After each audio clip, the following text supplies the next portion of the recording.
ശ്രീ പ്രമോദ് നാരായൺ, അങ്ങേക്ക് 3 മിനിറ്റ് സംസാരിക്കാം. സർ, ചർച്ചയിലേക്ക് കടക്കുന്നതിന് മുമ്പ് കേരളത്തിൻ്റെ ബഹുമാന്യായ ആരോഗ്യമന്ത്രിയെ ദ്വയാർത്ഥ പ്രയോഗം നടത്തുന്നയാൾ എന്നാണ് തൊട്ടുമുമ്പ് ചർച്ചയിൽ പങ്കെടുത്തുകൊണ്ട് ഒരംഗം പറഞ്ഞത്.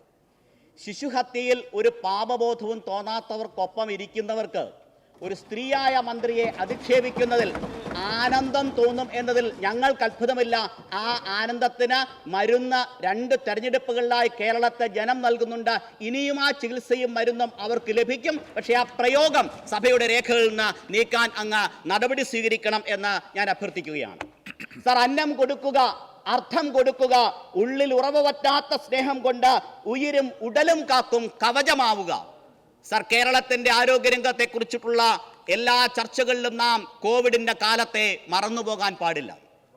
ലോകരാജ്യങ്ങൾ, സ്വപ്നരാജ്യങ്ങൾ എന്ന് വിശേഷിപ്പിച്ച രാജ്യങ്ങളെല്ലാം ആ മഹാമാരിയുടെ വരവിൽ തകർന്നു വീണപ്പോൾ, ഇന്ത്യയിലെ സംസ്ഥാനങ്ങളെല്ലാം പകച്ചു നിന്നപ്പോൾ, കേരളത്തിലെ സാധാരണ മനുഷ്യനെ കാത്ത് ആ പ്രയാസങ്ങളുടെ കാലത്ത് കേരളത്തിലെ ജനങ്ങൾ വിശ്വസിച്ചു, ഞങ്ങളെ കാക്കാൻ ഒരു സർക്കാരുണ്ട്. മലയാളിയുടെ ആ ആത്മധൈര്യത്തിന്റെ മറുപേരാണ് ഇടതുപക്ഷം എന്ന് ഞങ്ങൾ അഭിമാനത്തോടെ പറഞ്ഞു വെക്കുകയാണ്. സർ, കേരളത്തിന്റെ ആരോഗ്യമന്ത്രിയെ അധിക്ഷേപിച്ചല്ലോ. ട്രോഫി വാങ്ങാൻ ഇൻഡെക്സ് മെച്ചപ്പെടുത്തുന്ന ആളാണെന്ന് സർ കണക്കുകളിലേക്ക് നമുക്കൊന്ന് പോകാം. ഡാറ്റ വെച്ചിട്ട് വേണമല്ലോ വർത്തമാനം പറയാൻ.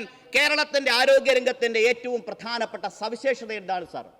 സ്കാൻഡിനേവിയൻ രാജ്യങ്ങളെ പോലും അതിശയിപ്പിക്കുന്ന കേരളത്തിന്റെ ആരോഗ്യരംഗത്തിന്റെ ഏറ്റവും പ്രധാനപ്പെട്ട മികവ് അത് സൗജന്യ ചികിത്സ നൽകുന്നു എന്നാണ്. 1987-ൽ 27% കേരളത്തിൽ സൗജന്യ ചികിത്സ തേടി എത്തിയത് എങ്കിൽ ശ്രീമതി വീണ ജോർജ് ആരോഗ്യമന്ത്രിയായിരിക്കുന്ന 2025-ൽ 69% എന്ന് കണക്കുകൾ പറയുന്നു. സാർ, 2012 ആരായിരുന്നു കേരളം ഭരിച്ചിരുന്ന് ഞാൻ പറയേണ്ടതില്ല. അന്ന് ഒരു കുടുംബത്തിന് വേണ്ടി സർ പറഞ്ഞു തുടങ്ങിയതേ ഉള്ളൂ 30,000 രൂപയാണ് നൽകിയിരുന്നത് എങ്കിൽ ഇന്ന് കേരളത്തിൽ 5 ലക്ഷം രൂപയാണ് നൽകുന്നത് LDF സർക്കാർ. സർ, കേരളത്തിലുടനീളം യാത്ര ചെയ്യുമ്പോൾ നമ്മൾ കാണുന്ന ഒരു കാഴ്ചയുണ്ടായിരുന്നു.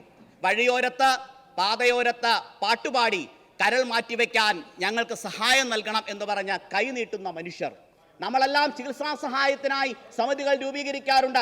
സർ, തുടങ്ങിയില്ലേ 10 കരൾ മാറ്റിവെക്കൽ ശസ്ത്രക്രിയ പിഴവുകളില്ല നടത്താൻ കഴിഞ്ഞോ 2025-ൽ ഈ മന്ത്രിക്കെങ്കിൽ ആ മന്ത്രി അധിക്ഷേപിച്ചു കേരളം താന്നുപോയി എന്ന് പറയുന്നത് ആരെ സഹായിക്കാനാണ് എന്നുകൂടി നമ്മൾ കണ്ടെത്തണം.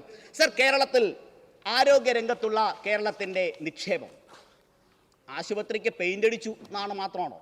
സർ, 20,000 കോടി രൂപയുടെ നിക്ഷേപമാണ് കേരളത്തിന്റെ ആരോഗ്യരംഗത്ത് കിഫ്ബിയിലൂടെ നമ്മൾ നടത്തിയത്. അത് കേരളത്തിൽ ഉണ്ടാക്കിയിട്ടുള്ള സമഗ്രമായ മാറ്റം, ഒരു ഹെൽത്ത് ഇക്കോസിസ്റ്റം രൂപപ്പെടുത്തി എന്നതിനെ ആർക്കെങ്കിലും മറക്കാൻ കഴിയുമോ? സർ, ആരോഗ്യരംഗത്ത് ഈ ഉണ്ടായ നേട്ടങ്ങൾ. സർ, അമേരിക് മസ്തിഷ്ക ജ്വരം, സരത്തിനൊരു ജ്വരമുണ്ടായാൽ ആദ്യം വേണ്ടതെന്താ? ചികിത്സ, അതിവേഗം അത് കണ്ടെത്തുക, ചികിത്സയ്ക്ക് ആവശ്യമായ സംവിധാനം ഏർപ്പെടുത്തുക,